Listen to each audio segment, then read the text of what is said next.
用微光照亮夜晚，用温暖温润心灵。亲爱的朋友们，欢迎来到微光夜读。实习期将近结束，男友和我提了分手，问及理由，他说要怪，只能怪我不认识董事长，帮不了他进总部。但他不知道，我何止认识董事长，他还是我如假包换的亲爸。和男友宋子安的1周年恋爱纪念日，我被分手了。那天我早早到了餐厅，宋子安迟到了足足1个小时，来时一副匆匆忙忙的神色，一坐下来就不停地看着手机。我满心欢喜地将礼物递给他，他没有接，抬起头直截了当道：若棠，我们分手吧。我愣了一下，心一沉，你是在开玩笑吧？今天可是我们……我说真的。他不耐烦地打断我的话，为什么？我不解问道。我要和晶晶在一起了。我皱眉，林晶晶，公司里那个整日只知道炫富的关系户。可我记得刚进公司那会，他对这种人明明是嗤之以鼻，还说最厌烦这种不靠能力只会靠关系的人。现在怎么？他看出我的疑惑，解释道：实习期快要结束了，我想转正，晶晶认识董事长，能帮到我。我愕然，不死心道：以你的能力，就算不和他在一起，你也有机会留下。他轻笑一声，目露金光。我要的不是有机会，而是一定。我不单是只想留在分公司，晶晶能帮我进江河集团总部，到时候我一定前途无量。你别纠缠我，也别怪我，要怪就怪你不认识董事长。他说完，头也不回就离开了。我看着他离去的背影，只觉得刺痛又可笑。可笑我们的感情以一个那么恶心的理由结束，但有一点他说错了，我何止认识董事长，他还是我如假包换的亲爸。第二天，林晶晶是和宋子安一起来公司的，同事们看到他们手牵手，纷纷打趣：晶晶，你们在一起啦，真是般配，早就觉得你们有意思了，果然在一起了。子安真是好福气，晶晶人美家境好，可要好好珍惜人家。你们都官宣了，这下得请客呀。林晶晶听着众人的夸赞，捂着嘴笑得娇羞。宋子安则在一旁微笑附和道：好好好，晚上我请大家吃饭。我敲键盘的手一滞，心沉了下去。宋子安从前总说办公室恋情不好，影响工作，要我保密，这回却不怕影响了，和林晶晶大张旗鼓，恨不得宣告全公司。林晶晶走到我面前，眼眸含着几分得意：若棠，你一起来吧，我们去映月楼吃饭，那里估计你平时也不怎么去吧，这次跟着见识见识。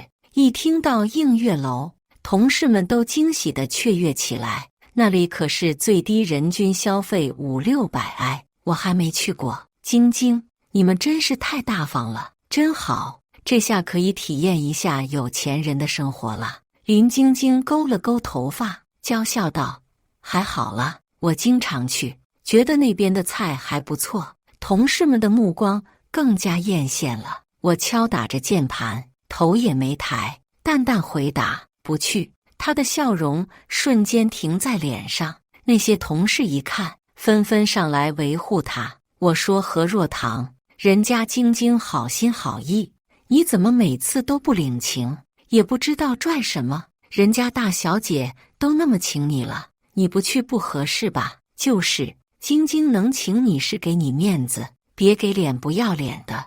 那可是映月楼有名的私房菜，你有机会吃都得谢谢人家晶晶。不去，我早就吃腻了。我不耐烦地打断这些人的声音。那家私房菜是我爸投资开的，开店那会天天找我试菜，真的吃得不想再去了。闻言，周围人一阵哄笑，宋子安的眼神露出一丝不屑，林晶晶则轻蔑扫过一眼我桌上的帆布包。我说人穷不要紧，何必装模作样说谎呢？你什么样，我们大家还不知道吗？非得别人拆穿你吗？真不怕丢脸哦。”和他关系不错的同事孙娇走过来拉住他，朝我鄙夷道：“算了，晶晶，别理这种穷酸货，他平时就装清高，对你爱搭不理，谁不知道他嫉妒你？”我露出满脸问号，不像他们对林晶晶上赶着讨好，就是清高，就是嫉妒了。这群人的脑回路真是9曲18弯，而且明明是林晶晶和我过不去在先。那时他走关系近的公司，有意无意说自己父亲认识董事长，他们关系匪浅，不少同事知道后都对他分外关照，甚至近乎讨好。按说走关系近来，一般做人做事应该低调吧，但他不是，十分热衷各种晒命。今天说自己背了个香奈儿的包，明天说自己身上是迪奥家的裙子，一群同事们围在他身边，左一句右一句的恭维夸赞，他那咧开的嘴角都快笑到后脑勺了。而我不为所动，从不加入。他虽然看我有几分不顺眼，但我们总算相安无事。直到有一次，他要我帮忙做个方案，说他下班赶着去逛街，被我婉拒了。那时我自己都忙得不行，哪有空管他？可他大概没被人拒绝过，当下就有点生气，颇为嚣张道：“让你做点小事就找借口，你知道要是董事长看见你这样会怎么想？”我忙着交方案，还得被他影响进度，顿时没好气地回道：“不想知道，这又不是我分内的事，我凭什么帮他做？”从那之后，他对我的态度就变得阴阳怪气，甚至和他亲近的同事对我的态度也愈发冷淡。我没在意，我是来工作的，又不是来交朋友，只要你不影响我的工作，其他的我懒得理会，只当放屁。却不想他这人有毛病，相安无事不好，非要作死找没趣。这天我刚到公司，去茶水间倒了杯咖啡回来，看见几个同事围在我工位旁边，一见到我来，同事指着我桌上的包包惊讶道：“若棠，这是你的包包吗？这可是爱马仕的 Birkin。” 我点点头，是我的。今天早上发现帆布包脏了，随便从衣帽间拿了个包就出门。听到我的回答，那些同事都惊呼起来：“行啊，这包听说可是要20个 W， 这包比晶晶平常背的那些都要贵啊！”我刚想张口回答，林晶晶刚好走到这边，一听有人夸我，脸色都变了，特意走过来扫了一眼我的包包，道：“现在的假包多的是，我看你这个做工那么差，就不像真的。有的人爱慕虚荣，就喜欢背个假包装大头。再说你买得起真的吗？之前不是还天天背着一个破布袋？”我顿时觉得他是不是眼瞎了？我家里的包包一直都是专柜送货上门的，不识货说说也就算了，最气的还是我最爱的艺术家联名帆布包被他说成破布袋，那可是手绘限量版，有钱都买不到。同事们听到他的话，纷纷一副恍然大悟的样子，盯着我的眼神瞬间多了几分鄙夷。我说：“你怎么可能突然有钱了？原来是买假货装逼呀，够虚荣的。想不到你竟是这样的人，还是晶晶懂行。今天这款包包也好好看，一定不少钱吧？”林晶晶一听同事恭维她，顿时笑开了花，拿起手中的包包，炫耀地在我眼前晃了晃：“给你开开眼，这才是真货。没钱还想买假货装，你真够可笑的！再怎么好脾气，此时我也忍不住想对回去。我不越抬眸，定睛一看，他包包上的划痕很是熟悉，和上个星期我不小心划到闺蜜的那个包包的位置一模一样。当时闺蜜还说没关系，我坚持重新买了一个新的给她，旧的自己就挂二手。这世上包包会一样，但是总不可能巧合到划痕都相同吧？我眯眼重新打量着林晶晶，今天她身上这一身的白色裙子是前2年的款，按照她平日里自诩富家千金，什么都要最好的作风，买二手包穿过季款和她标榜的人设不符。现在回过头想想，我倒是确实很少看见她穿当季的新款。见我没反驳，林晶晶还以为我理亏，不敢说话，妆容精致的面容愈发得意了。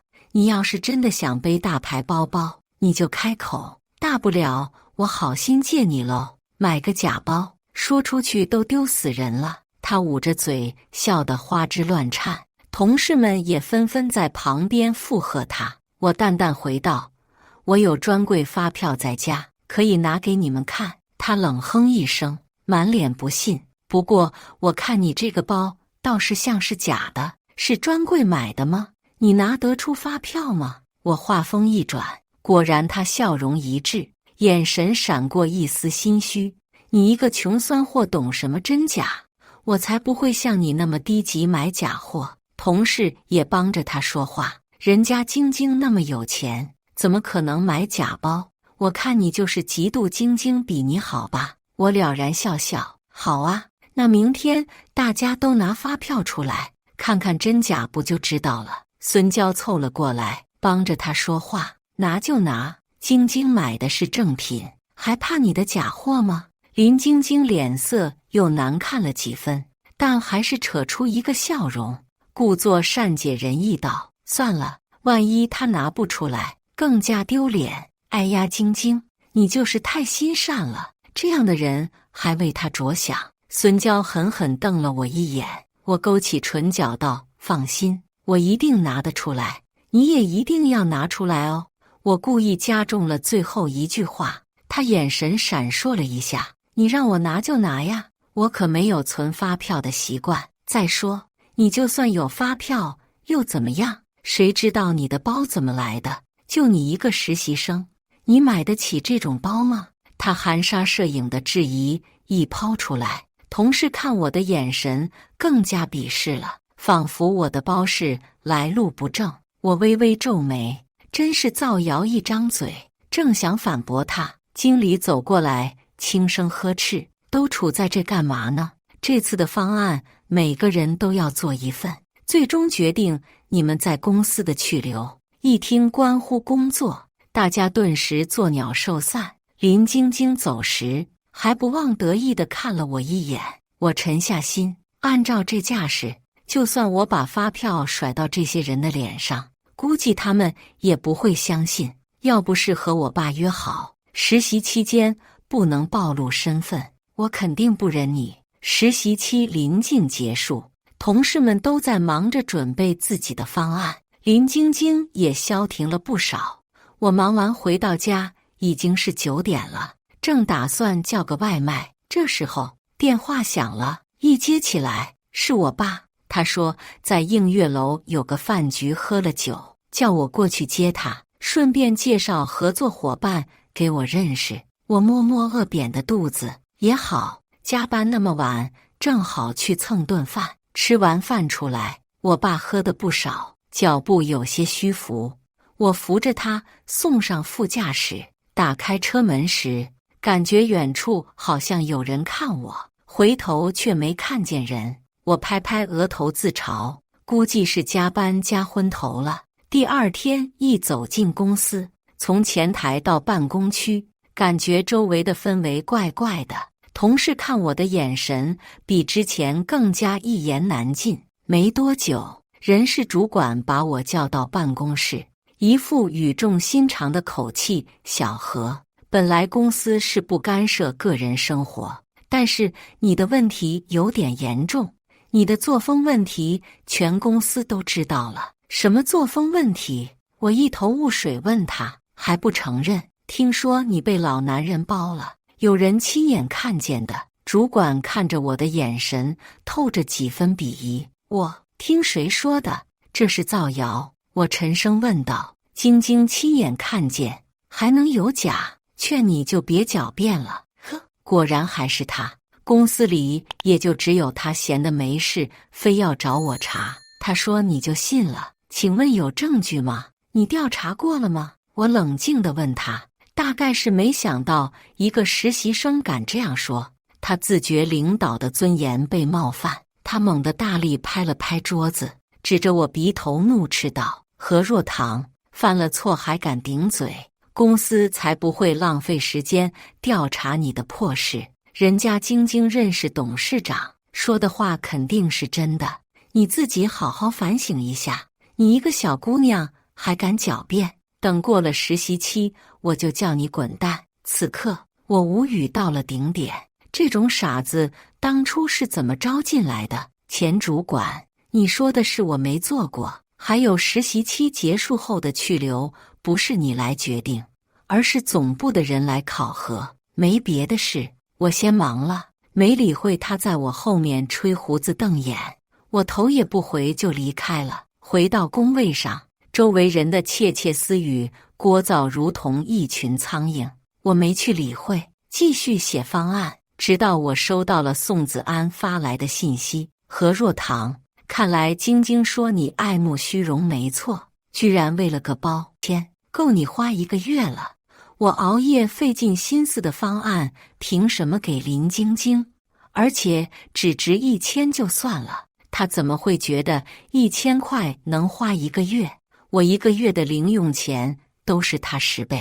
此刻我既后悔又庆幸，后悔当初怎么就看上这种货色，庆幸还好我爸说平常做人要低调，别露富。这才得以认清宋子安是个什么样的东西。有病吧你！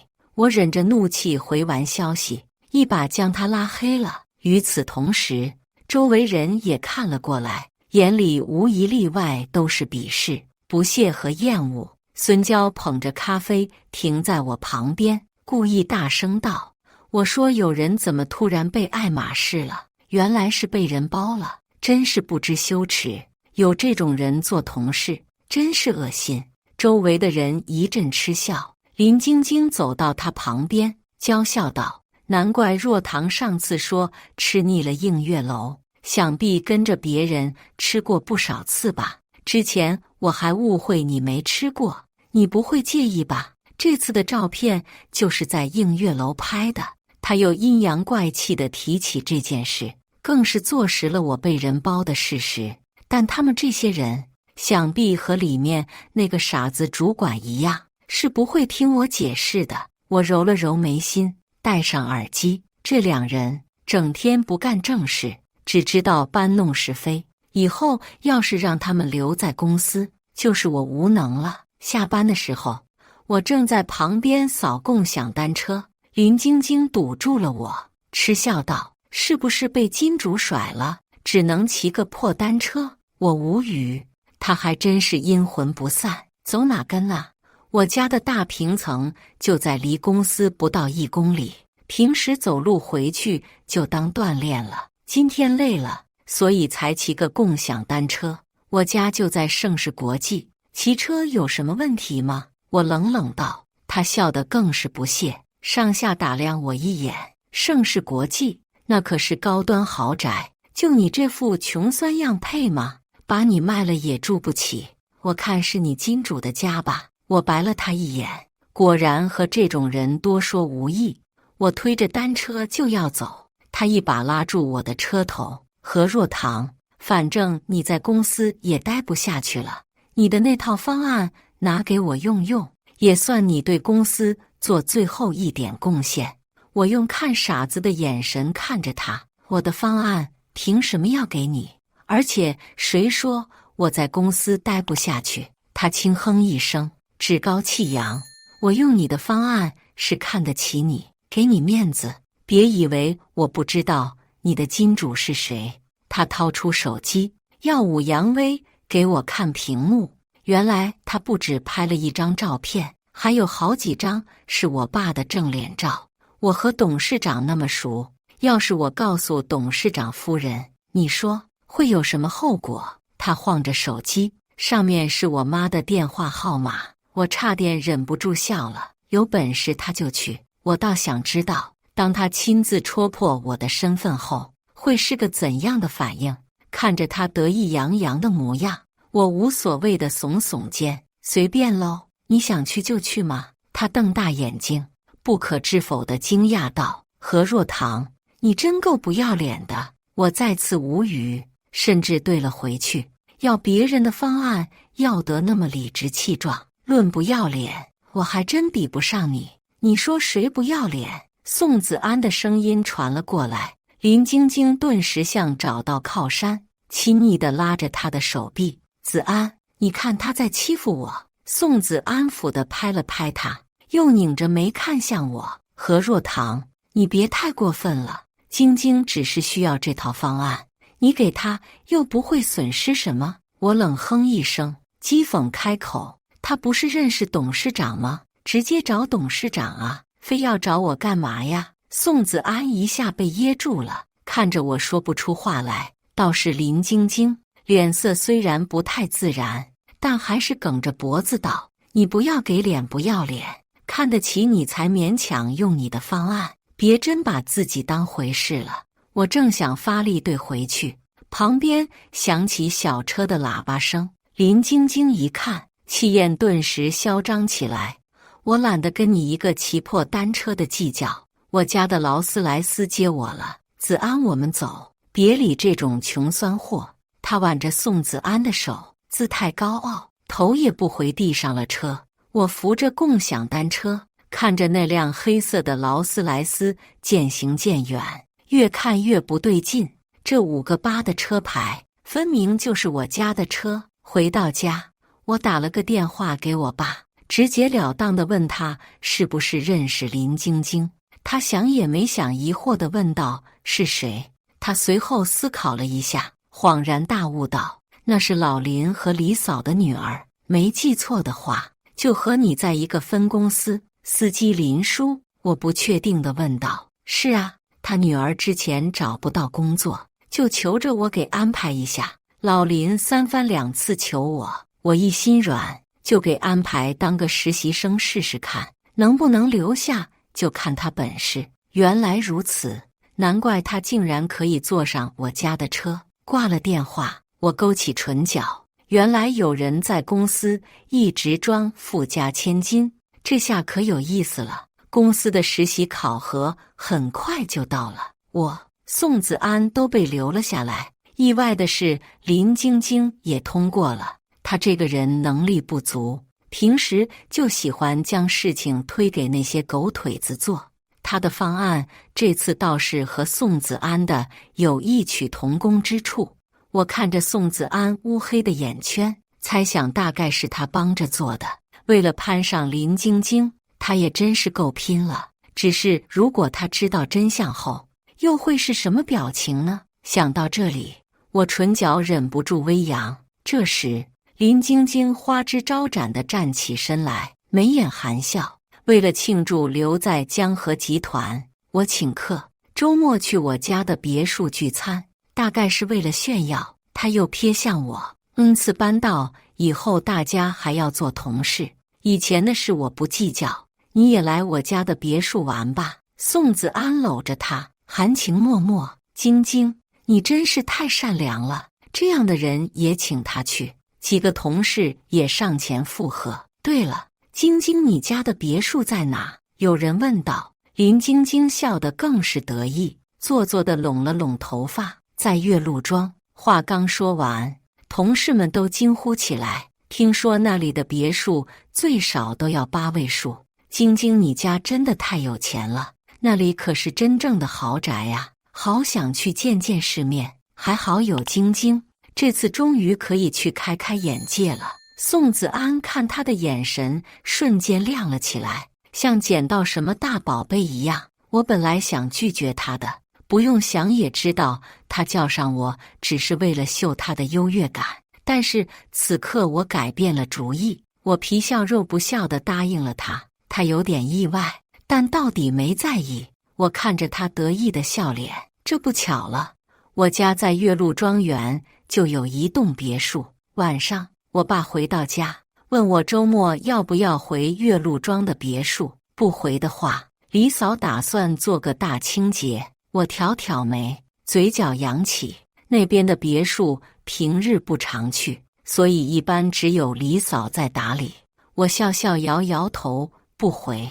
到了周末，按照约定，我们在公司楼下集合。熟悉的劳斯莱斯开到了我们面前，车窗摇下，露出林晶晶得意的笑脸。上车吧，子安、娇娇。身边的宋子安和孙娇看到豪车，眼睛都直了，忙不迭地上了车。随后他又看着我，昂头自傲道：“我的别墅离这挺远的，看你也打不起车，捎你一程吧。”我笑了笑，没说话，拉开车门上了副驾驶。林叔是爸爸最近换的司机，所以一直都没见过我。后视镜里，宋子安和孙娇眼神贪婪地打量着车里的装饰。晶晶，你真好，我还是第一次坐这种豪车呢。孙娇夸赞道。林晶晶故作谦虚笑道：“这没什么，你要是喜欢，以后常常带你就是了。”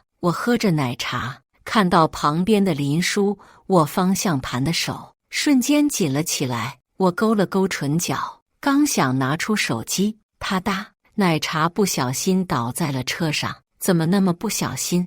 林叔急得喊出声，差点一个急刹车。林晶晶也变了脸色，你搞什么？我耸耸肩膀，故作不好意思，抱歉啦，手抖不小心。你不会怪我吧？他看了一眼脸色早已变白的林叔，神情僵硬。身边的孙娇讥讽开口：“坐个车都能紧张得手抖，没见过世面。晶晶又不是你，当然不会和你一般计较。”林晶晶勉强扯出一个笑容：“没事，回头再去清理就行。”我朝他露出一个大大的笑容，发自内心的：这车不是他们的。豪车的清理费可是不少，以他的工资，这一次一定会大出血。想到他那时候的表情，我真的控制不住想笑啊。车子离别墅越来越近了，我掏出手机，给我爸发了条信息：10分钟后我要回岳麓庄的别墅，你和李嫂说一下。2分钟后，林晶晶的手机就响起来了，她听着来电，脸色有一瞬间的难看。今天先不去别墅了，我忘了今天家里的保姆大扫除，下次吧。他挂了电话，朝我们说道。但此刻，所有人的车已经开到了别墅的门口，那些同事下了车，都等在了门口。林晶晶赶紧拦住了，下次吧，现在不方便，里面大清洁，灰尘满天飞呢。都到了门口，却突然进不去，同事们的脸上满是失望。晶晶，我们就进去看一眼。是啊是啊，来都来了，难得有机会可以参观别墅，让我们进去看看呗。林晶晶的脸色有些难看，毕竟坐了1个多小时的车，大家满心欢喜来了，谁知道却被告知不能去了，那种心情太有落差。孙娇搂着他的手道：“是啊，晶晶，我们进去看看。”林晶晶看看我们，又看看别墅，像是横下心道：“好，就看一下。”他站在门口，正想打电话叫人开门，门忽然一下就开了。李嫂伸出头，看到一群人堵在门口，明显被吓了一跳。“你怎么还在这里？”他问林晶晶。林晶晶有些不自然道：“我带了同事回来，参观一下就走。”李嫂摇摇头：“现在不行。”孙娇皱眉，不屑地看着他：“这是晶晶的家，想进去就进去，哪轮到你一个下人说不行？”林晶晶的脸色一阵铁青，但孙娇不管不顾，一把推开李嫂，拉着林晶晶就走进别墅。身后的同事们见状，也跟着进去了。李嫂一脸焦急地跟在林晶晶旁边，不安道：“这，那你们赶紧看，我还要打扫呢。”她朝林晶晶拼命使眼色，林晶晶了然，也赶忙着招呼同事快看。这时，一个同事忽然问她：“晶晶，你们家洗手间在哪？他愣了一下，环顾四周，硬着头皮指了一个方向。可没过一会儿，那同事回来了，有些奇怪道：晶晶，你刚才给我指的是书房，不是洗手间。众人刷一下都看向了他，他脸色有些微红，解释道：是吗？家里那么多别墅，我可能记错了。终于走马观花地参观完别墅的一楼，整个过程不到5分钟，像是赶鸭子一样快速。同事们的脸色都不太好看。林晶晶自觉理亏，带着笑容道：为了弥补大家，我现在请大家去映月楼吃饭。众人这才又开心起来。到了映月楼，包间已经都全部订出去了，我们一行人在大厅等着。孙娇拉了拉林晶晶的手臂，听说这里董事长也有投资，你去让经理给我们安排个包间呗。几个同事也在一旁附和：是啊，好饿呀，不想等那么久了。晶晶，你一开口，这里的人肯定给你面子。闻言，林晶晶眼眸闪过几分得意，叫来了经理，说了情况。经理微笑着礼貌道：不好意思，我们这里的包间都已经满了。林晶晶居高临下道：你知道我是谁吗？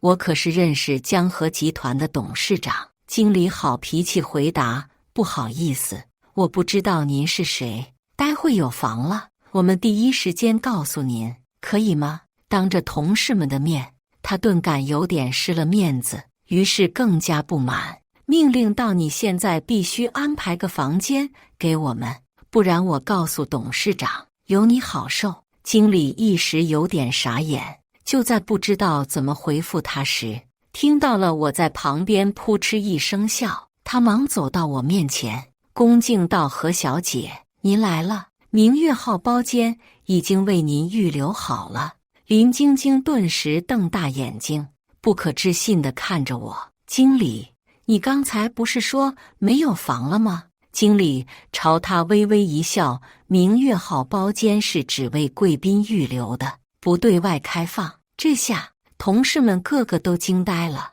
我朝林晶晶笑了笑，而她的脸就差没气歪，看着我的眼神满是嫉恨。进了包间，有同事好奇地问若棠：你怎么成了这里的贵宾？我还没来得及开口，林晶晶鼻孔哼了一声，笑得讥讽：还不是沾董事长的光，被人包有金主就是不一样。孙娇对我鄙视道：就是，不然就凭他，恐怕连这里的门口都进不来。许是想起了之前传我被人包的传言，同事此刻都用异样的眼神看我。我漫不经心地翻着菜单，悠悠开口：造谣可是犯法的，你知道吗？林晶晶嗤笑道：你做得出这样下贱的丑事，还怕别人说吗？何若棠，真不知道你的脸皮怎么那么厚，以为勾引了个有钱人了不起，我看你迟早完蛋。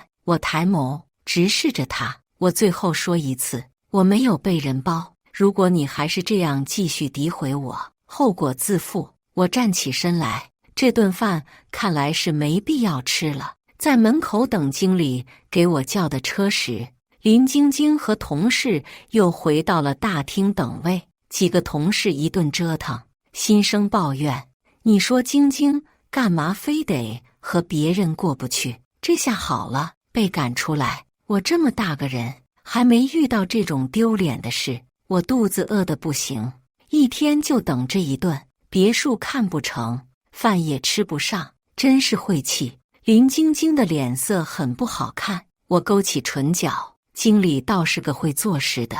自从这一天后，我和林晶晶明面上是彻底闹掰了。我不理会他，他也不敢对我怎么样。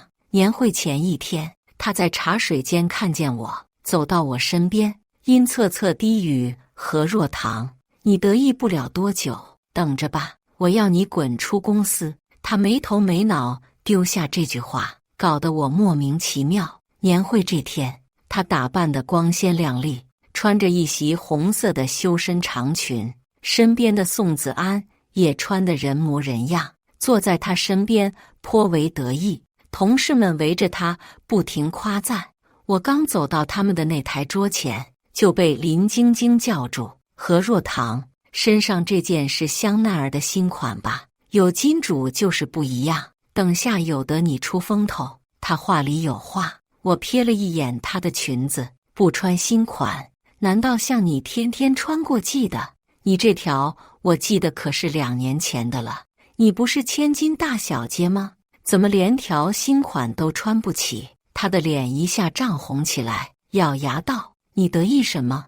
待会有你哭的时候，到时候别来求我。”我无所谓的耸耸肩，直接掠过他们，走向台前的主桌。谁知道没过一会，林晶晶还是阴魂不散，和宋子安来到我面前：“何若棠，你怎么那么大胆，竟敢做董事长的这一桌？”宋子安用无可救药的眼神看着我。林晶晶笑得阴险：“既然你那么不要脸，那我就送你一程。”正在我疑惑之际，屏幕上突然播放起我扶着我爸的照片，场内顿时一片哗然，众人不明所以，纷纷看了过来，窃窃私语。我皱眉，他还真是够恨我的。在大庭广众之下播放这些看似暧昧的照片，不知道的人估计真的以为我出卖色相，傍上董事长。难怪他说要让我滚出公司，这是想彻底毁了我。正想着，他得意的眼眸朝门口方向看过去，董事长和董事长夫人来了。他殷勤地走到我爸身边，甜甜地喊了声江叔叔。我爸一脸疑惑问道：“你是谁？”他的笑容僵了一下：“我是晶晶呀。”我爸想了一下，恍然道：“哦，你就是老林的女儿。正巧今天老林和李嫂来了，你们可以坐一起。”林晶晶脸色有点白，但没忘记这次的目的。江夫人，我们公司出了个狐狸精。她示意我爸妈看向屏幕。当看到我爸一脸心虚看着我妈皱眉的脸，林晶晶以为达到了目的，开始添油加醋说道：“江夫人，这不是江叔叔的错，都是那个何若棠不要脸，特意勾引江叔叔。她平常就是个爱慕虚荣的拜金女，为了钱什么都做得出来。这种贱人也不知道家里是怎么教出来的，估计她父母也是一路货色。”说完，他还洋洋得意、挑衅般地看向我，大概是太过忘形，丝毫没注意到我爸妈和身边的高层都用一种奇怪的眼神看着他。我爸妈莫名其妙被骂，脸色铁青。我妈看向我问道：“怎么回事？”大概以为我要被骂。林晶晶笑得更得意了，看着我的眼神好像在说：“你完蛋了。”我款款走过来，朝他们笑了笑。爸妈，顿时全场安静了下来，真落可闻。所有人再次被惊得目瞪口呆，他们瞬间就明白过来了。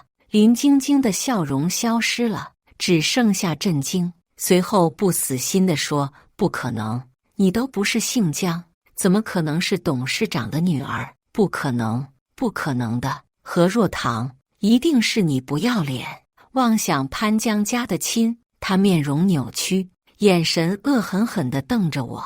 糖糖是我亲生女儿，她跟我老婆姓，你一个外人还有意见了？我爸不高兴地看着他。此话一出，再傻的人也搞清楚怎么回事了。林晶晶的脸色瞬间惨如白纸，身体不由晃了一下。宋子安皱着眉心，伸手扶住了她，看向我的眼神复杂。我唇角上扬，拉着我妈撒娇道：“那天我爸带我见几位合作的长辈，高兴才喝了点酒，不知道怎么就被有心人造谣了。”此言一出，在场的人眼光异样，纷纷看向了林晶晶。她嘴唇颤抖，说话也结巴起来：“我不是。”我爸护女心切，瞬间怒了：“林晶晶是吧？我本来看老林一直求我才勉强同意你进公司。好啊，想不到你竟然这样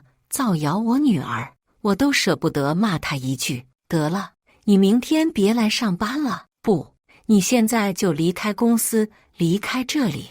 林晶晶脸色苍白，身体抖了起来。这时，林叔和李嫂到了，听到这话，赶忙陪着笑脸对我爸哀求道：“对不起，董事长，是我女儿不懂事，她小孩子不是故意的，你们就原谅她这一回吧。快，晶晶，给董事长和大小姐赔罪。”他们拉扯着林晶晶。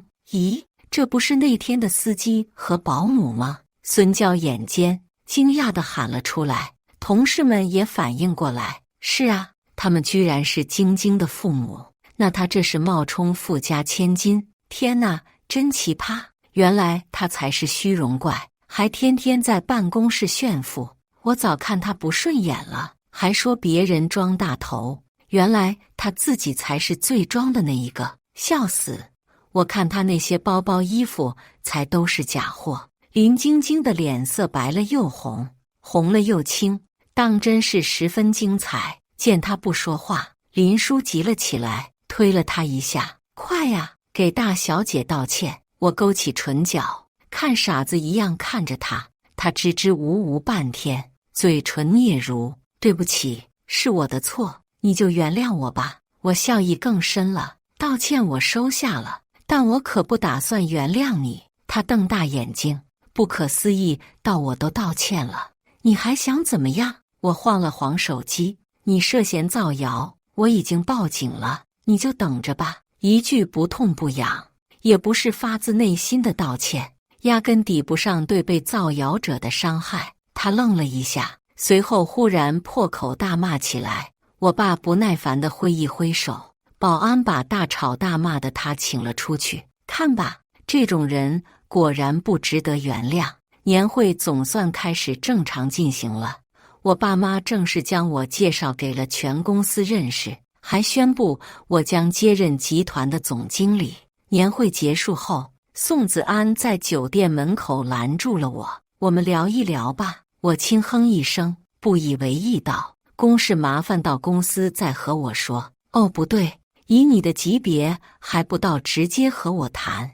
他脸色难看：“若棠，之前都是误会，你不是喜欢我吗？我们和好吧，我会对你比之前更好。”他说着就要伸手拉我，我嫌恶地避开，冷声道：“滚开，再敢动手动脚，我连你一块送进去踩缝纫机。”他愣住了，动作还没来得及收回，林晶晶不知道从哪冒出来，猛地用力捶打着他的后背，疯狂叫嚷：“好啊，你还想旧情复燃？你忘了你说过最爱的是我吗？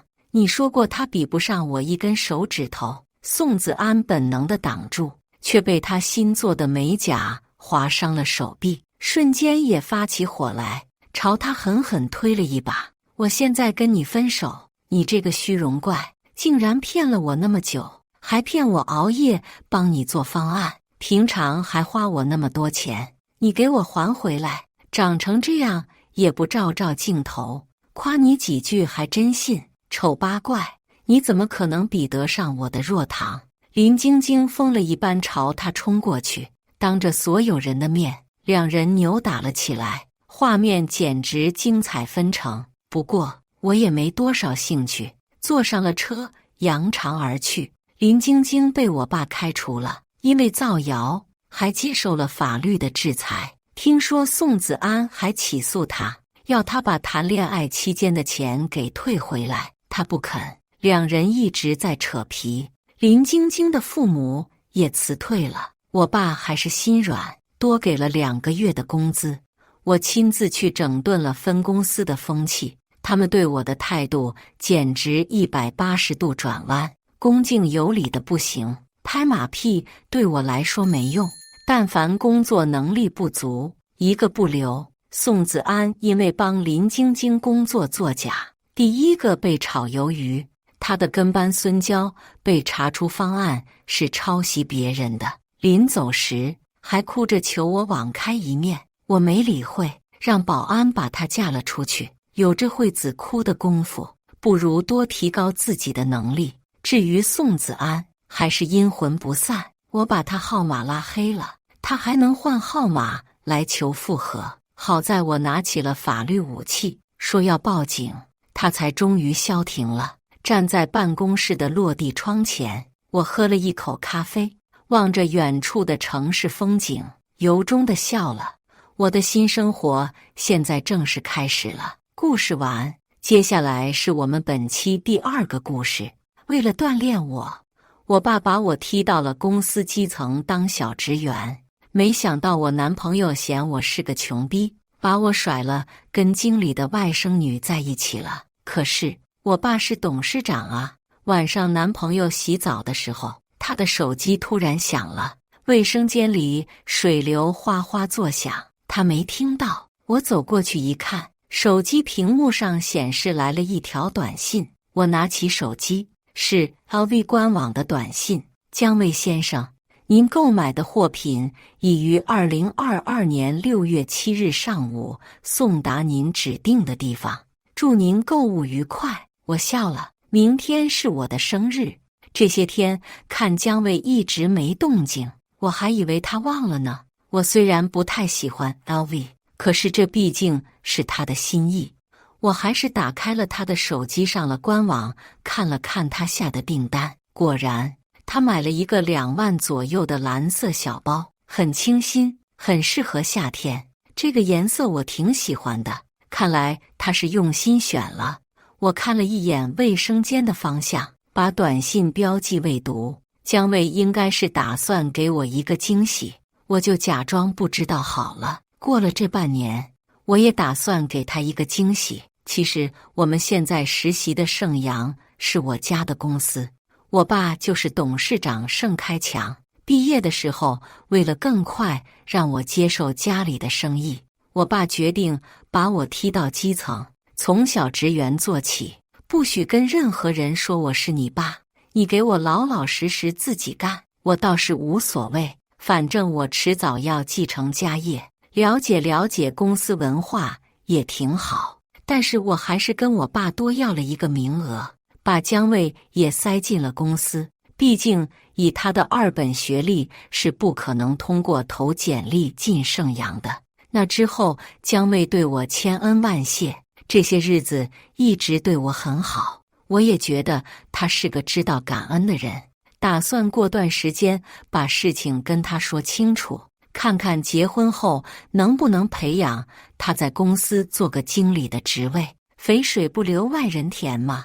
我等着姜卫的惊喜，可是直到第2天，我都没有收到关于这个包的任何消息。姜卫连一句生日快乐也没跟我说。他和往常一样坐着我的车上班，下车的时候还让我把车停远一点，别跟他一起进去。软软，我没别的意思。姜卫面色诚恳，我就怕他们不允许办公室恋情。其实没有，盛阳对办公室恋情一直是不支持不反对的态度。不过我也能理解姜卫对这份工作的重视，把车停到了地下停车场，自己上楼了。一进办公室，我就看到了沈田雅身上背着的包，蓝色的 Summer Stardust 系列，很小一只的手袋，官网售价20400，是姜卫昨天下单的同款。周围几个同事围着他，正在开玩笑：又换新包了，好幸福啊你！这包之前看过，2万多，确实好看。谁送的呀？一个同事冲沈田雅挤了挤眼睛，沈田雅碎发捋到了耳后，眼里闪过一丝笑意。男朋友送的，这不是纪念我们在一起了吗？昨天刚到的。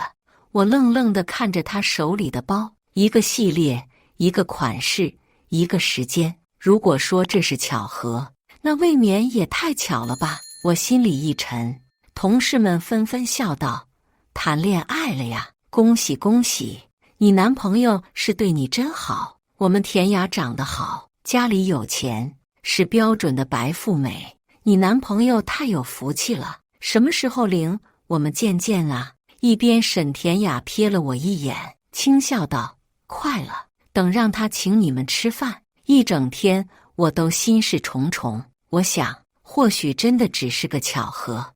我跟姜卫在一起3年了，从大一开始到现在大4实习，我们都是彼此的初恋。他对我那么好，他应该不会背叛我的。可是直到晚上，姜卫也没有提过包的事情，他只是跟我说今天同事邀约他吃饭，要晚点回来。我静静地握着手机，在一片黑暗里等着姜卫回来。可他甜蜜的氛围都要从屏幕里溢出来了。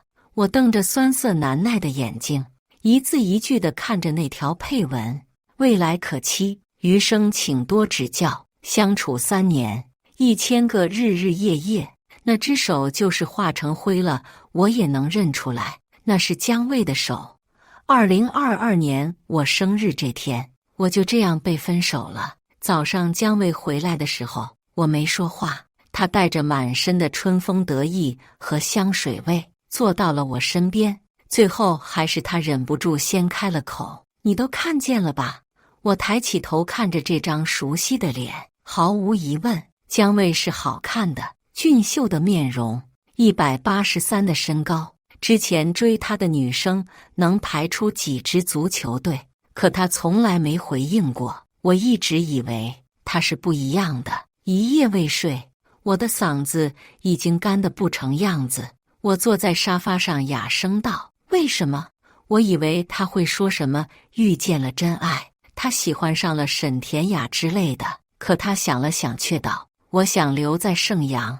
我愕然，什么？姜卫认真地看着我，曾经他眼里全都是天真的爱慕，然而不知道什么时候起，那双眼里的复杂已经让我看不清了。阮胜，我们已经不是小孩了，你哪里都很好，我很喜欢你，但是喜欢是不能当饭吃的。我看着他怔怔道：那沈田雅好在哪里呢？姜卫低头笑了笑：他哪里都不如你，但是他舅舅是盛阳的总经理。阮胜，我只是个2本，即使你帮我拿到了实习资格，我能留下的几率有多大呢？我想留在盛阳，我只能靠他了。我看着姜卫认真的表情，讷讷无言。这太离谱了。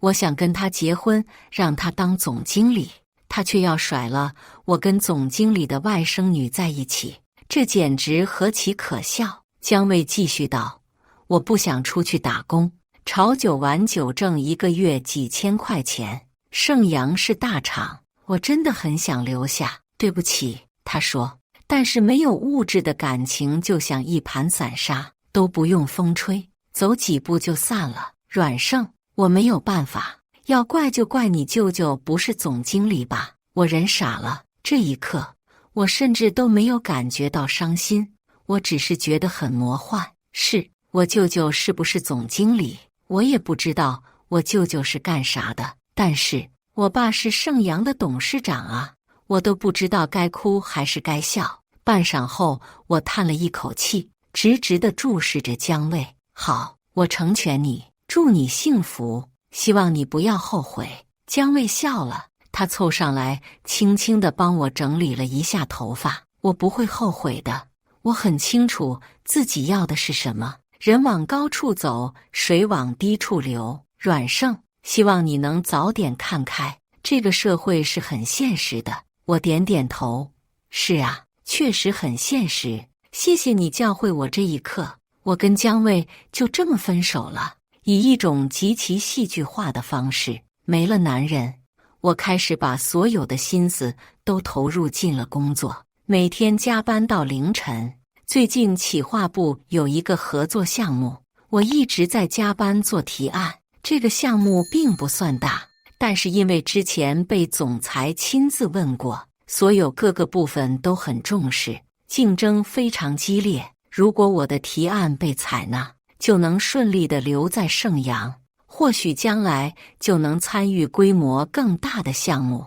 之前跟姜卫住在一起，我因为熬夜工作，怕影响他休息，甚至跟他分房睡了半个月，熬了整整1个多月，我终于做好了提案。到最后，因为昼夜颠倒，我都开始心慌气短。我知道是因为太过劳累，但是这次的项目对我来说真的很重要，想不靠我爸，自己在公司做出成绩，这就是我最好的机会。第二天一早的交流会上，我拿着我早就准备好的提案，打算一鸣惊人。这个提案耗费了我不少心血，其实对于一个实习生来说，难度实在是有些高。但是好在我在家里常年听这些商业信息，多少有一些了解。我排在第5个，等着前面几个人讲完。可是等沈田雅上去的时候，我却愣了。她穿着一身白色的职业套装，脸上的妆容无可挑剔，正微笑着讲着手里的提案。可是那提案分明是我之前熬夜工作写出来的内容。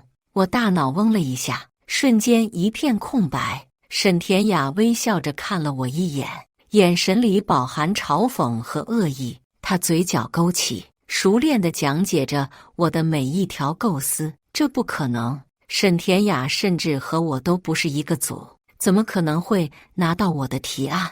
而且我的电脑密码只有我知道，即使我把电脑留在了公司，也没人能打开啊！我睁大眼睛看向一边的姜卫，他坐在会议桌最角落的地方。看到我看他，姜卫微微低头，避开了我的眼神。这一下子，我什么都明白了。如果说只有一个人知道我的电脑密码，那必然就是姜卫。我从来对他都不设防，他在家经常用我的电脑，是他拿走了我的提案，然后交给了沈田雅。这一刻，我看着正眉飞色舞、口若悬河的沈田雅，气得几乎眼前发黑。我自问从来都没有对不起姜卫，他劈腿把我当傻逼耍，我也体面地跟他分手了。分手后也没再跟他联系，可他为什么这样对我？多日以来的紧绷和此时的愤怒糅杂在一起，让我几乎浑身颤抖。这时候，沈田雅已经快讲完了。我的提案本来就几近完美，再加上他的口才不错，还没说完，我就看到几个领导面露微笑，满意地点点头。沈田雅更加得意，快速地把剩下的内容说完，优雅地站定。不错，不错。部门经理率先鼓掌。小沈的提案非常好，可行性很高，一看就是用了心的。随即他转过头来看我，小阮，你的提案呢？也上来说说吧。我面无表情地看着沈田雅，把手里的提案合上了，站起了身来道：沈田雅手里的提案就是我的，你总得分分场合吧。我看向姜卫，语气里压抑着愤怒：是你偷走我的提案给他的吧？你难道不知道我为了这个提案付出了多少心血吗？部门经理皱眉看我，姜卫，这到底是怎么回事？姜卫站起来，他没有看我，而是侧身注视着部门经理，低声道：我不知道阮胜在说什么，提案就是沈田雅的。我脑子嗡的一声就炸了，我愤怒地冲上去，扯住他的衣服领子，骂道：你不知道？你怎么会不知道？我在家熬了整整1个月，你会看不见？沈田雅快步走过来，一把拽开了我。阮胜，这里不是你撒野的地方，脑子不好就去看医生。你在说什么胡话？你一个实习生才来了多久，怎么可能写出这种提案来？你撒谎也有点谱行吗？沈田雅很聪明，她知道应该从哪里反驳我。果然，她话音刚落，所有人的目光就集中在了我身上。部门经理有些不悦地看着人事道：你怎么招的人？怎么什么人都往里放？人事也愣住了，赶紧站起来斥责我道：阮胜，你别发疯了！沈田雅挑衅地睨着我，好一招一石二鸟，既拿到了我的提案，在领导面前露脸，又顺利铲除了我这个前女友。我看着这对不要脸的狗男女，恨得牙根儿痒痒。出去出去！人事上来推我，赶紧收拾东西，明天就别来了。我冷笑一声，推开他的手，朝着沈田雅道：“你应该再晚点偷那份提案的，姜卫给你的压根儿就不是我的最终稿，里面有几个漏洞，难道你没看出来吗？”沈田雅愣了一下，随即面色瞬间泛起青白，但他还是硬着头皮道：“你在说什么？阮胜都叫你走了，你没听明白吗？别在这自取其辱了。人事部想把事情闹大，又要上来拉我，部门经理却开了口。等等，让他说完。阮胜，你说有漏洞，漏洞在哪里？”我看了一眼面色惊慌却强装淡定的沈田雅，走上去挤开了他，打开我的提案。首先，这次与天花的合作，沈田雅说天花现在的在线用户是1300万，这就是错的。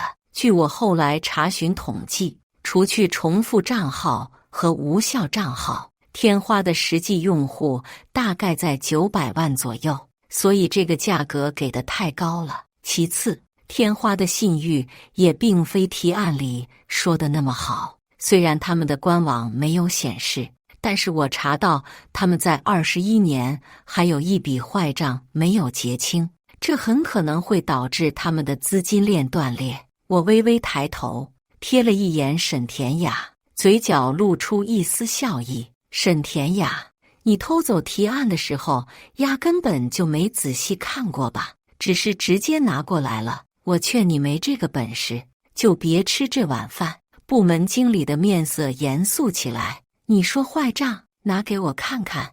我走过去，把提案交给部门经理。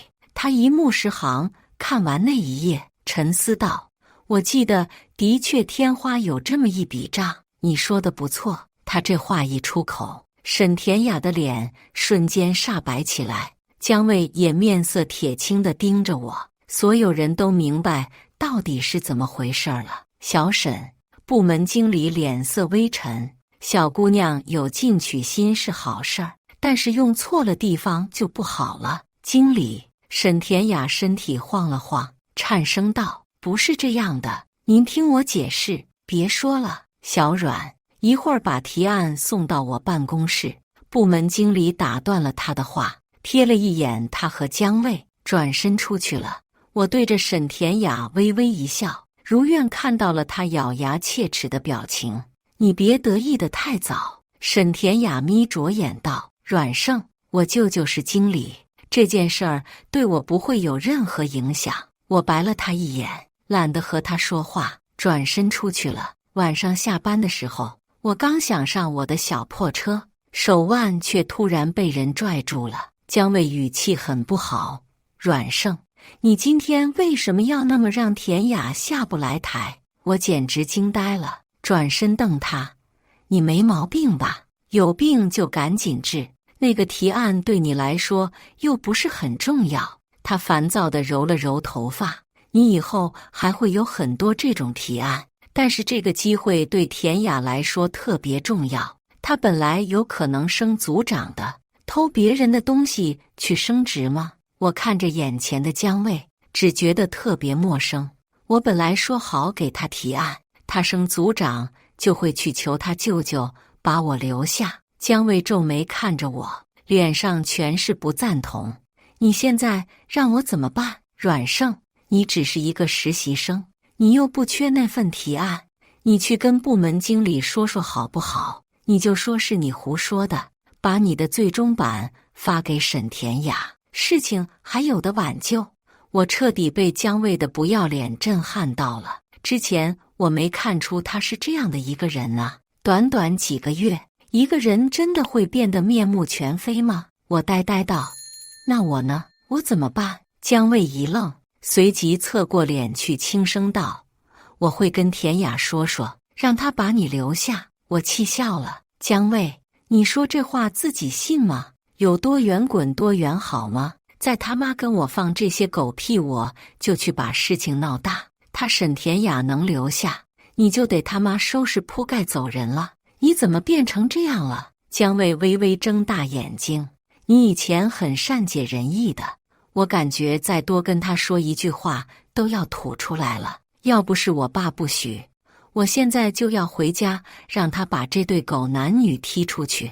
我直接启动了车，一眼都没看他，就踩了油门冲出去。姜卫被我带了个趔趄，还在后面喊我：阮胜，阮胜，你再考虑一下。因为姜卫的一番话，恶心的我直到第二天还心情很不好。我正坐在桌前完善提案，一边的同事突然小声叫我：阮阮，沈田雅晚上要请咱们部门吃饭，你去不去啊？自从我跟沈田雅闹了那么一次之后，我俩就算彻底撕破脸了。他看我那眼神儿，恨不得要从我身上撕下肉来似的。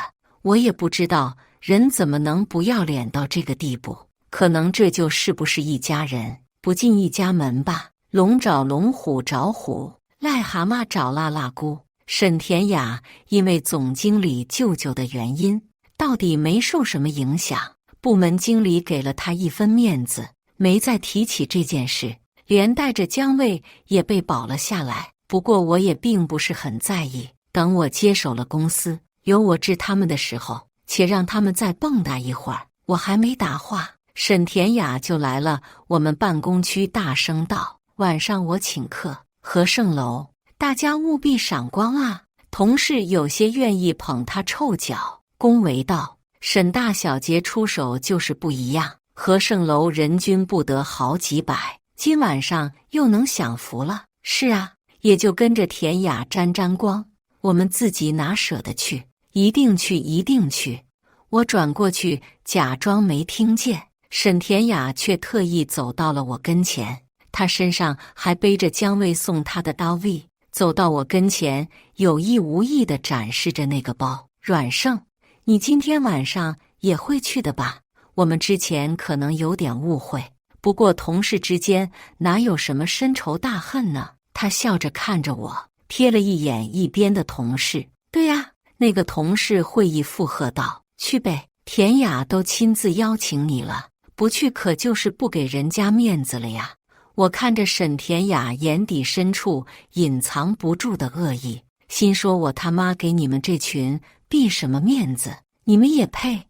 但是盛阳底层的风气已经不太好了，关系户横行，我想去看看他们真实的样子到底是怎样的。于是点点头道：好啊，我肯定赏脸。沈田雅表情一致，片刻后咬着牙道：那真是太好了，这场饭局是沈田雅为了彻底平息之前的风波，堵住同事的嘴请的，因此选的地方还不错，属于中上等，人均大概400-500。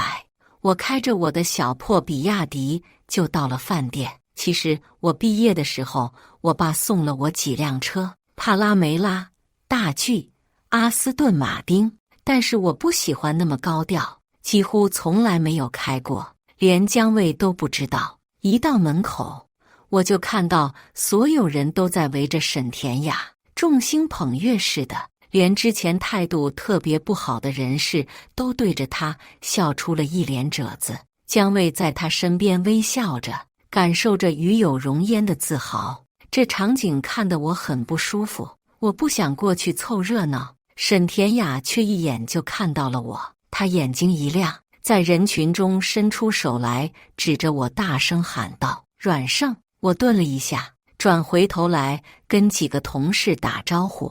人事看了我一眼，又看了沈田雅一眼，假装没看到我似的扭过头去。沈田雅从兜里掏出了一个印着奔驰车标的车钥匙，递给了一边的服务员，居高临下道：给我把车去停一下。服务员恭敬地接过钥匙，出门按开了一辆奔驰 S 级。其他几个同学都恭维道：还得是田雅呀，又换车了。我记得之前还是路虎的。对呀，咱们田雅自己是白富美，舅舅又是总经理，人生赢家呀，找了个男朋友还这么帅。沈田雅嘴角露出一丝骄矜的笑意，行了行了。对了，阮胜，你开的什么车呀？让服务生帮你停一下呀。我摆摆手，不用，我车停地下了。哦，沈田雅睁大眼睛，做出一副好奇状。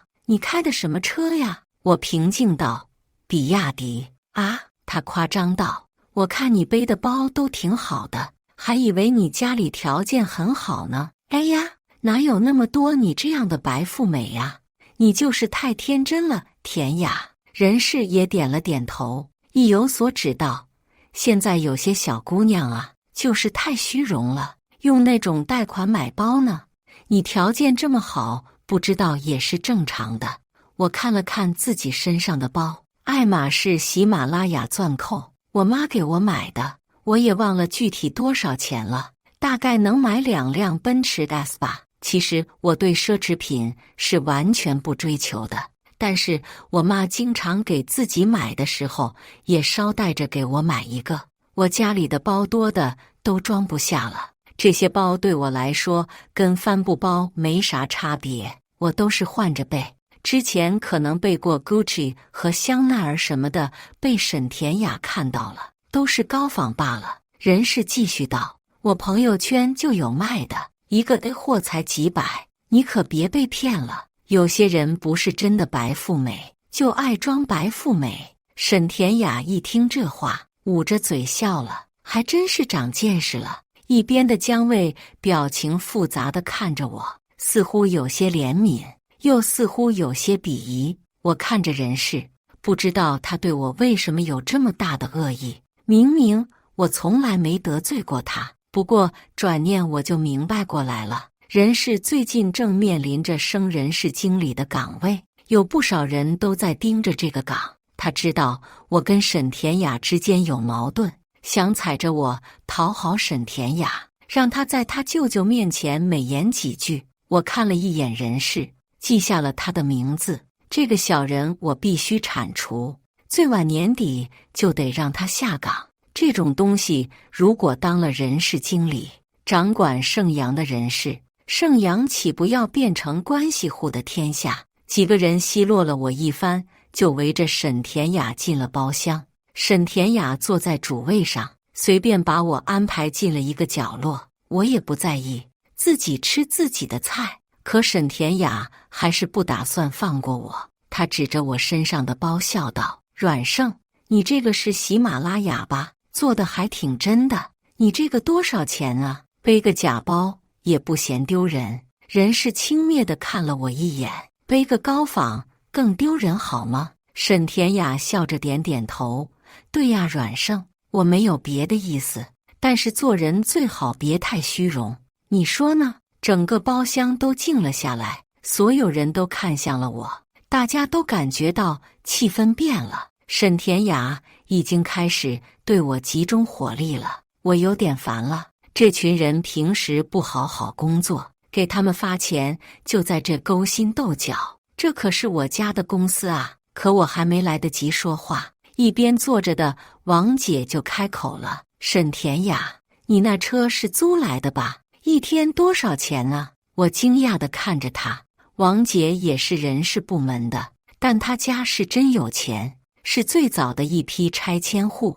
她出来工作纯粹是为了实现人生价值。早听说她不喜欢沈田雅的做派，没想到居然这么大庭广众就跟她撕起来了。沈田雅脸色瞬间僵硬了，她磕磕巴巴道：“什么租来的？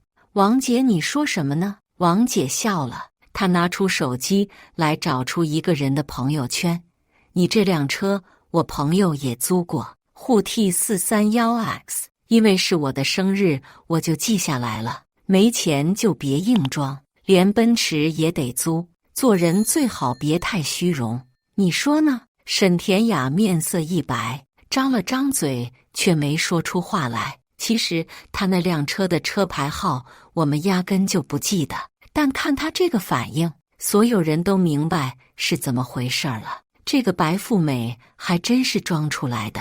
这是刚刚沈田雅说的话，我一听就乐了。沈田雅看见我笑，顿时大怒道：“你笑什么呀，阮胜？你天天背个破高仿，你有意思吗？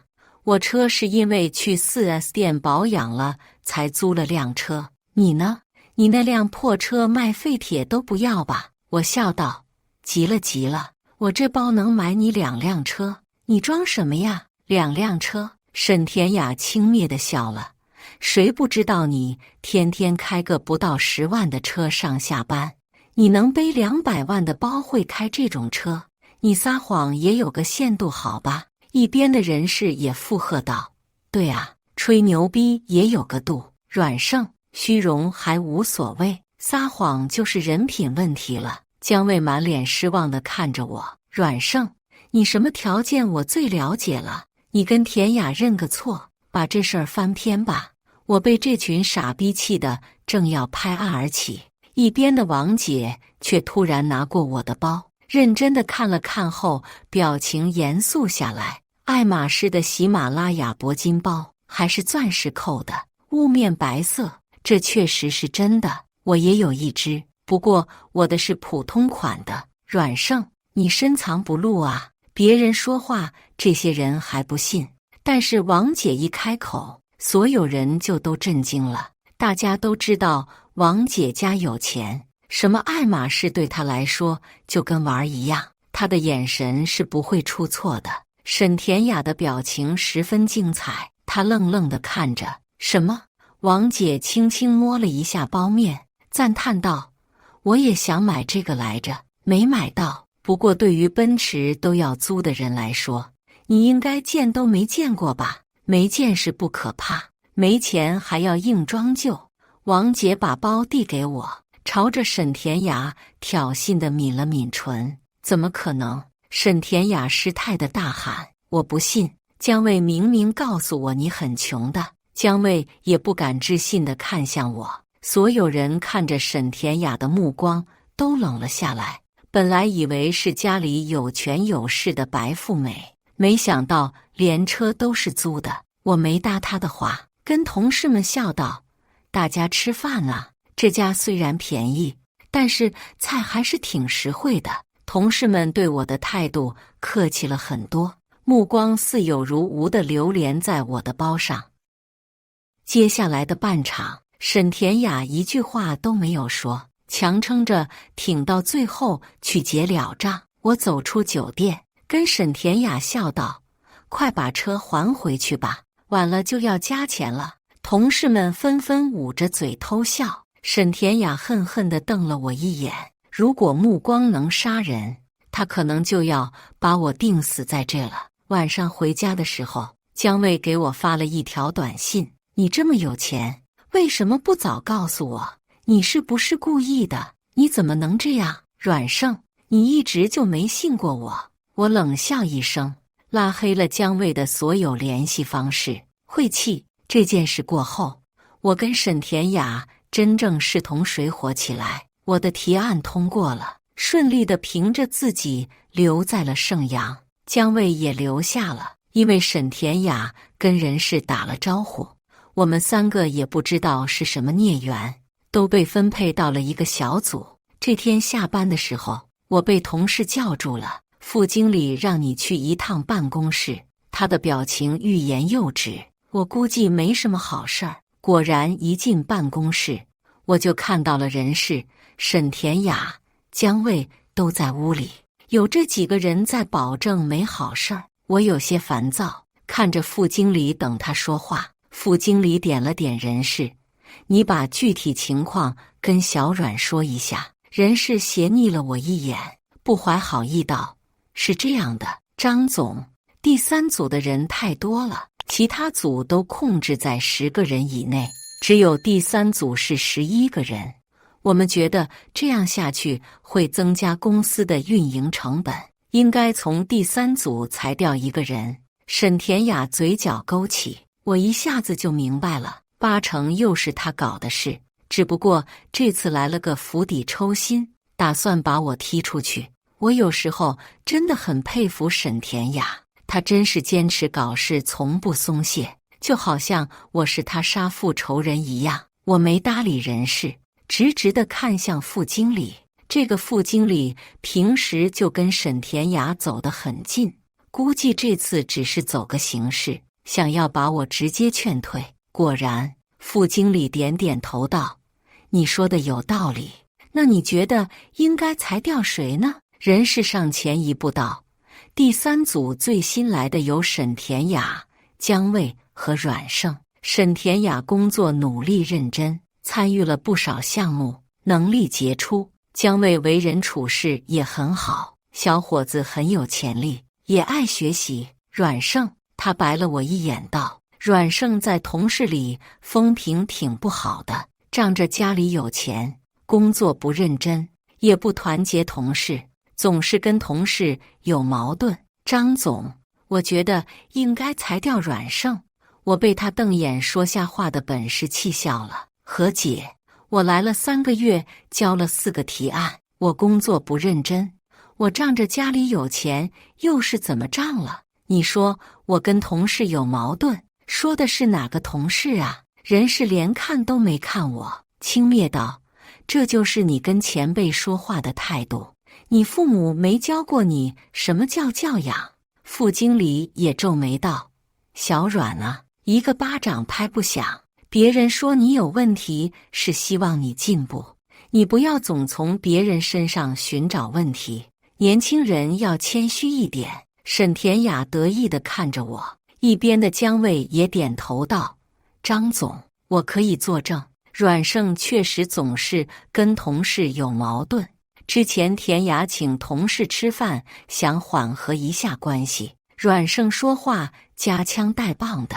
我同意何姐的说法。副经理仰在真皮座椅上看着我，装腔作势道：你看，小阮，不是我不护着你，实在是你引起了众怒啊。他们几个一唱一和，简直跟他妈讲小品一样。我感觉心里压抑着的怒火越来越盛，面无表情地看着副经理道：说白了，不就因为他舅舅是总经理吗？你装什么逼呢？你怎么说话的？副经理勃然大怒，拍桌子道：你有没有教养？我冷笑一声，如果说趋炎附势的拍马屁，给人下绊子就是教养，那我确实没有。我这脸皮都长你们脸上了，瞅瞅这一个个脸皮厚的他妈跟城墙似的。人事鄙夷道：你舅舅要是总经理，你也行，没本事就别说这些废话。有钱有什么用？有钱充其量是个暴发户，有权才是真的。这一刻，我出离愤怒了。我并没有做错什么，我的男朋友嫌贫爱富跟我分手，女同事知三当三，插足我的感情，我都没有说什么。我只是在努力工作，想做好自己分内的事情。只因为一个在他们眼里看来有权有势的人看我不顺眼，这些压根就不了解我的人就上赶着落井下石，讨好别人。这到底是为什么？我到底做错了什么？我唯一做错的事情就是太过隐忍，从一开始我就把他们都开了。我注视着人事，平静地开口：你的意思是，谁有权有势，谁就有话语权？当然。人事讥讽地笑道：这是社会，你还以为是你学校里那一套呢？姜卫也附和道：对，阮胜，你总是这么天真，你醒醒吧。我点点头，行，我知道了。说着，我转头对副经理道：给董事长打电话。副经理一怔：你疯了吧，阮胜？你就是告到董事长，那也没用。我摇摇头。你猜我什么叫阮胜？这一句话问得没头没脑。副经理拧眉道：你叫什么？关我什么事？我慢悠悠道：因为我妈叫阮阳，我爸叫盛开强，我跟我妈姓盛阳，就是用了我爸的姓和我妈的名。你现在懂了吗？这一下子，办公室里所有人都笑了。沈田雅笑得尤其夸张，她擦了擦眼角的泪水：阮胜，你是不是受的刺激太大，失心疯了？需要我给你叫救护车吗？这也太牵强了吧。对呀，10项点你就赶紧收拾东西走人，不然我给你简历上写点什么，看哪个公司还敢要你。人事也满脸嘲讽的笑意：胡说八道也不能太离谱。你是董事长的闺女，我还是董事长的爹呢，谁是我爹？谁是我爹？办公室的大门被猛地推开，我爸面色铁青地出现在了门外。总经理带着所有的部门经理跟在他身后，面色惊恐地看了进来。我心里突然很委屈，走过去站在我爸身边，指着副经理道：“爸，他要开除我。”话音刚落，满场皆惊。副经理猛地站起身来，见了鬼一样惊声道：“爸！”我爸冷笑一声：“不敢，我可生不出你这么大的儿子。你要开除我闺女，我倒想问问你开除的理由是什么？”人是震惊地看着我爸，满脸煞白，脚下一软就倚在了墙上。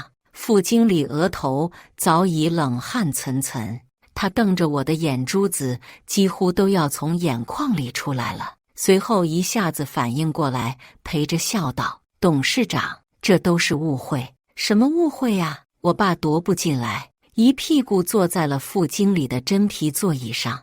我倒想知道我闺女犯了什么错。刚才隐约听着你们说她没有教养，可能是我的家教出了什么问题。你说说，我也改进一下。他冷眼看着副经理，语气不渝。副经理冷汗已经顺着脸滴下来了，讷讷地说不出话来，只是弓腰在一边站着，不敢抬头。沈田雅和姜卫早就吓傻了，在一边傻愣愣地站着，不敢置信地看着我。我叫你到基层工作，是为了你将来更好地接手公司，你怎么这么不争气？什么臭鱼烂虾都能欺负你？我爸不满地盯着我，我冷哼一声道：“谁让人家的舅舅是总经理呢？我又没有关系，人家看不起我也是正常的。”舅舅？我爸眉头拧紧，看向一边的总经理。总经理愣了一下，惊慌道：“什么舅舅？董事长？我不知道啊。”透过办公室透明的玻璃，我看到外面的同事都看好戏似的往这边伸着脖子。董事长来了，还带着所有的经理，这么大阵仗，大家还是第一次见。在听到董事长是我爸爸后，同事们的表情都惊愕无比，手头的工作也不干了，恨不得把耳朵伸进来听八卦。老杜，哪个是你外甥女？也不给我们引荐引荐。我爸斜了一眼总经理，他话里话外透露着不满。总经理早就吓坏了，立马解释道：“盛董，我是真的不知道啊，肯定是有人诬陷我。”一边的沈田雅面色惨白，上前一步，虚弱道：“舅舅，我是田雅呀。”总经理皱眉看了他一眼：“我是独生子，没有姐姐妹妹，哪来的舅舅？你不要乱攀关系。”沈田雅身子一晃，急道：“我妈妈是田莹，是您的远房表姐，之前您回来的时候我们见过的。”田莹。总经理沉思了一会儿，义正辞严道：“不认识，不要什么八竿子打不着的亲戚就过来攀关系。盛阳不是拉关系的地方。”我看了一眼总经理，他倒是聪明，认不认识现在也不能认识了。任氏和姜卫猛地扭头看向沈田雅，门外的同事们早已开始交头接耳，哪怕没听见他们说什么，我也能猜得出来，他们一定是在议论沈田雅，因为他们都指指点点，表情惊讶中带着鄙夷。总经理上前一步，对着我爸表忠心道：“盛董，这种人我们公司不能留，您一定要相信我。我从来没有把亲戚安插进来过，这事我是真的不知道。”我爸不置可否地撇过头去问副经理：“是我闺女说的这么回事吗？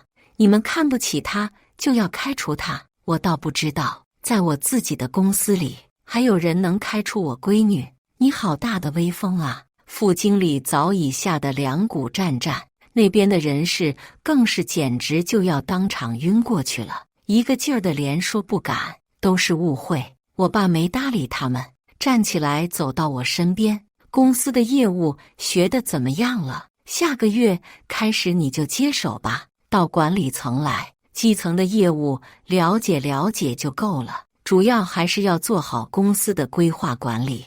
盛阳以后还是要你撑起来的。我点点头道：好的。然后我爸就带着一众的经理出门了，他不需要再多说什么，所有人都已经知道了他的态度。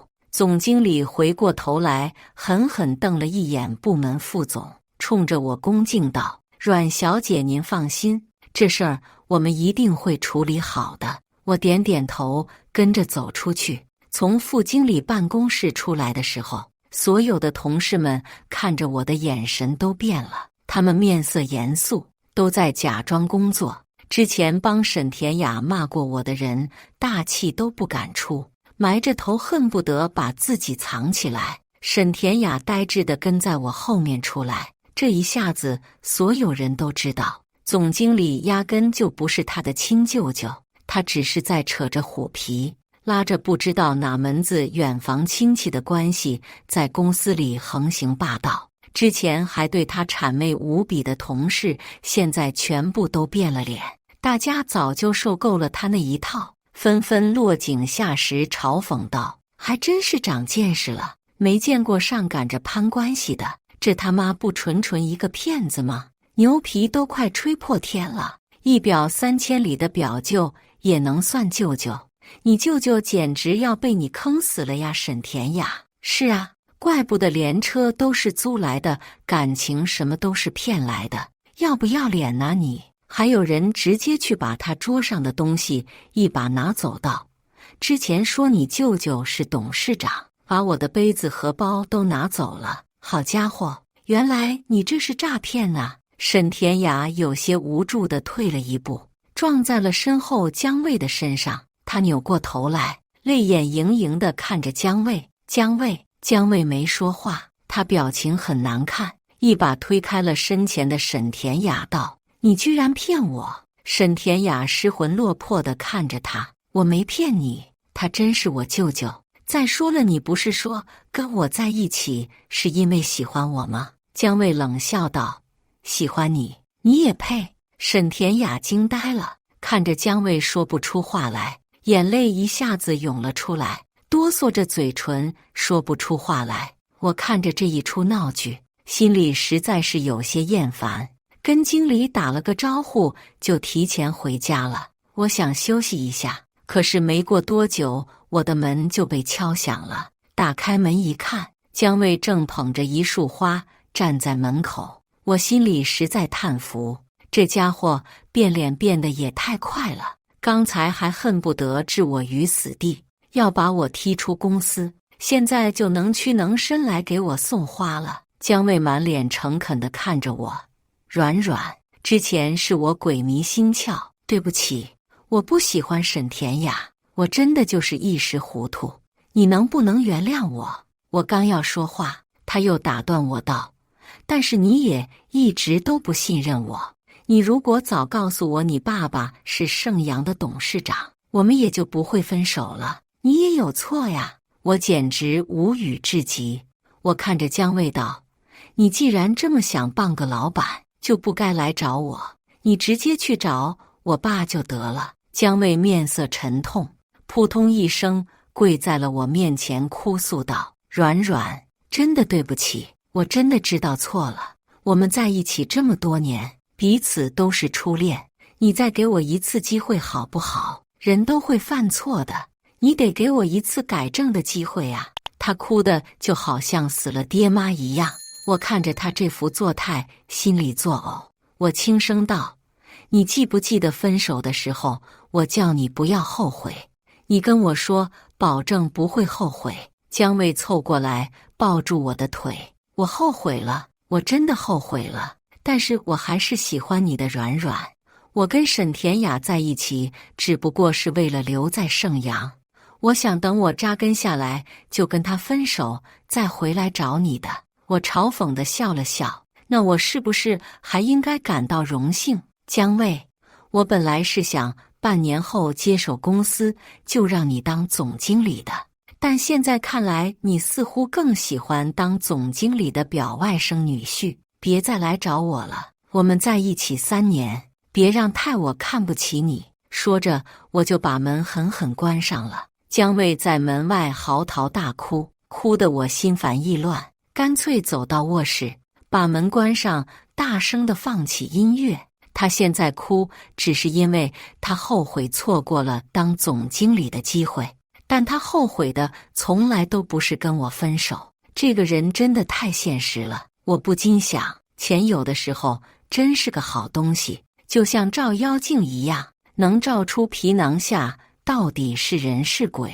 那之后，姜卫又来找了我几次，只不过我态度都很坚决。我跟他说，如果再来骚扰我，就让我爸在行业内封杀他。他才不甘不愿地走了。3个月后，我空降到了公司，成了总经理。